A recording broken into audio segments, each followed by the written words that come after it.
చందమామ కథ. మోసకారి. ఒకానొక దేశంలో ఒక రాజుండేవాడు. ఆయనకు ఒక్కతే కూతురు. ఆ పిల్ల చాలా అందగత్తె. అందుచేత అనేక మంది యువకులు వచ్చి ఆమెను మాకిమ్మంటే మాకిమ్మని రాజును వేధించుకు తినసాగారు. రాజుగారు తెలివితేటలలో ఉద్దండు. ఆయనను ఎవరూ మోసగించలేరు. అందుచేత తన కుమార్తెకు వరుణ్ణి నిర్ణయించటానికి ఆయన ఒక ఆలోచన చేశాడు. నన్ను మోసపుచ్చిన వారికి నా కుమార్తెనిచ్చి పెళ్లి చేసి నా అర్ధరాజ్యం కూడా కట్టబెడతాను అని ఆయన తన రాజ్యం అంతటా చాటింపు వేయించాడు. రాజుగారిని మోసగించటానికి ప్రయత్నించి ఓడిపోయిన వారికి కొరడా దెబ్బలు. రాజుగారు చాలా గడుసువాడు. ఆయనను మోసగించలేకపోతే కొరడా దెబ్బలు తినాలి.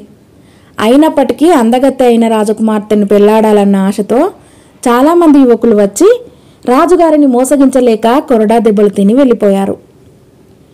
ఆ నగరంలోనే ఒక ధనికుడున్నాడు. ఆయనకు 3 కొడుకులు.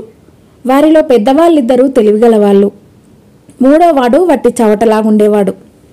వాడు ఎన్నడూ ఏ పనికి అక్కరకు రాక అస్తమానం గోళ్లు గిల్లుకుంటూ ఒక మూల కూర్చునేవాడు. వాణ్ణి అందరూ బుద్ధుడు అని పిలిచేవాళ్ళు. ధనికుడి పెద్ద కొడుకు ఒకనాడు తండ్రితో, నాన్న, రాజకుమార్తెను పెళ్లాడటానికి అందరూ ప్రయత్నిస్తున్నారు, నేను కూడా ప్రయత్నిస్తాను అన్నాడు. వెళ్ళిరా నాయనా, ఈ ప్రయత్నించే వాళ్ళంతా నీకన్నా తెలివిగల వాళ్ళ ఏమిటి అన్నాడు తండ్రి. పెద్దవాడు బయలుదేరి రాజుగారి ఇంటికి వెళ్ళి తాను వచ్చిన పని తెలియజేసి రాజుగారి దర్శనం కోరాడు. భటులు వాణ్ణి రాజుగారుండే గదికి తీసుకుపోయారు. వాడు రాజుగారికి నమస్కారం చేస్తూ కిటికీ గుండా బయటికి చూసి, ఆ కనిపించే 3 నల్ల బాతులు ఎంత అందంగా ఉన్నాయో అన్నాడు ఆశ్చర్యంగా. నీ తెలివితేటలు తగలడ్డట్టే ఉన్నాయి. చూడటానికి ఒక్క నల్లబాతు చాలదు, వీణ్ణి తీసుకుపోయి కొరడా దెబ్బలు కొట్టి పంపేయండి అన్నాడు రాజు. భటులు వాణ్ణి కొరడాతో కొట్టారు. పెద్దవాడు దెబ్బలు తిని ఇంటికి తిరిగి రాగానే రెండో వాడికి కూడా అదే బుద్ధి పుట్టింది. వాడు కూడా తండ్రి అనుమతి పొంది రాజుగారి దర్శనానికి వెళ్ళాడు. వాడు వచ్చిన పని తెలియగానే వాణ్ణి కూడా రాజుగారి గదిలోకి పంపారు. వాడు కూడా కిటికీలో నుంచి బయటకు చూసి, అదేమిటి, ఆ చెట్టు మీద కూర్చున్న కాకి వీపు పైన 3 తెల్లటి చారలున్నాయి అన్నాడు. కాకి వీపున చారలు అబద్ధము, నీ వీపున వాతలు నిజమును, వీణ్ణి పట్టుకుపోయి కొరడాతో కొట్టి పంపేయండి అన్నాడు రాజు. రెండోవాడు కూడా పరాభవం పొంది తిరిగి వచ్చాక బుద్ధుడు తండ్రితో తాను వెళ్ళి రాజును మోసగించి రాజకుమార్తెను పెళ్లాడతానన్నాడు. గడుసు వాళ్ళైన నీ అన్నలకు చేతగాని పని నీ వల్లనవుతుందా? నువ్వు అసలే బుద్ధ విగ్రహానివి అన్నాడు తండ్రి. కానీ బుద్ధుడు పట్టుపట్టాడు. సరే, అంత ఉబలాటంగా ఉంటే వెళ్ళి కొరడా దెబ్బలు తినిరా అన్నాడు తండ్రి. మూడోవాడు గోడ వంకెను వేలాడే మాసిపోయిన కుళ్ళాయి తీసి దులిపి చేత పట్టుకుని రాజుగారి ఇంటికి బయలుదేరాడు.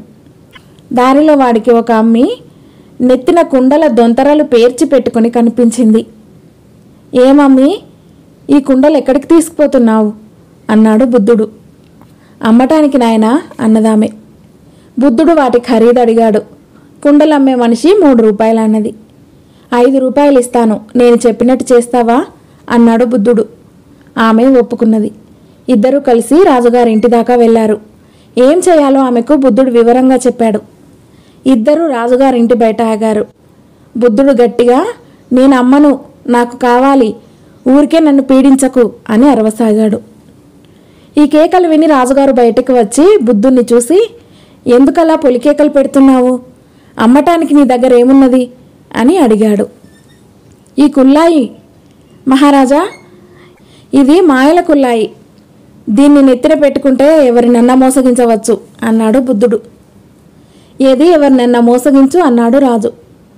బుద్ధుడు కుల్లాయి నెత్తిన పెట్టుకుని అటు ఇటు చూసి కుండలమ్మే మనిషి దగ్గరికి వెళ్ళి, ఏయ్, నీ కుండలన్నీ పగలగొట్టు అన్నాడు.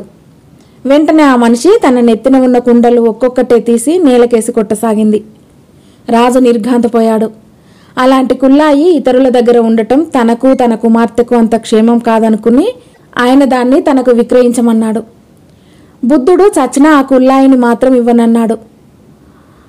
రాజుగారు సంచుడు మొహనీలు ఇవ్వ చూపినాక వాడు బుర్ర గోక్కుని, సరే ఇవ్వండి, ఎవరికో ఒకరికి దీన్ని ఎప్పటికైనా అమ్మేదే కదా అన్నాడు. తర్వాత వాడు రాజుకు కుల్లా ఇచ్చి మొహరీల సంచి తీసుకొని ఇంటికి వెళ్ళాడు.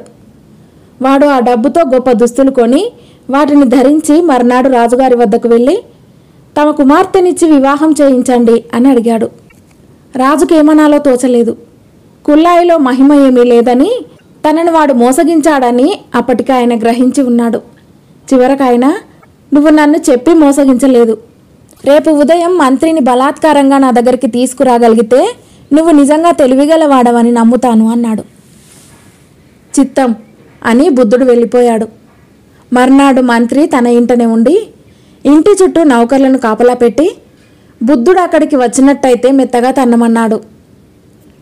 ఈ లోపల బుద్ధుడు మారువేషం వేసుకుని ఒక గోతం సంచిలో దూరి మంత్రిగారి ఇంటి సమీపానికి దొర్లుకుంటూ వచ్చాడు.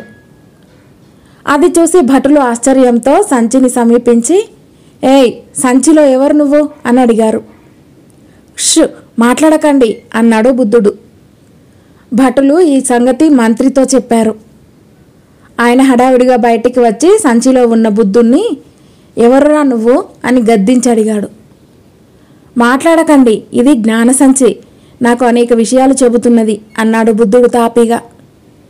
ఏది, అది చెప్పే సంగతుల్లో ఒకటి చెప్పు అన్నాడు మంత్రి.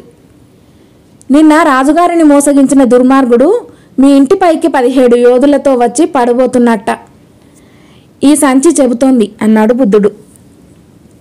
మరి నేనేం చేయాలి అన్నాడు మంత్రి కంగారుగా. సంచినే అడగండి అన్నాడు బుద్ధుడు. మంత్రి సంచి విప్పి బుద్ధుని బయటకు రానిచ్చాడు. మంత్రి సంచిలో కూర్చొని నేనేం చేయాలి అని సంచిని అడిగాడు. ఇంతలోనే బుద్ధుడు సంచి మూతి బిగించి కట్టి మంత్రిని భుజాన వేసుకొని పోయి రాజుగారి ఎదుట పెట్టాడు. ఈ పరీక్షలో గెలిచావు.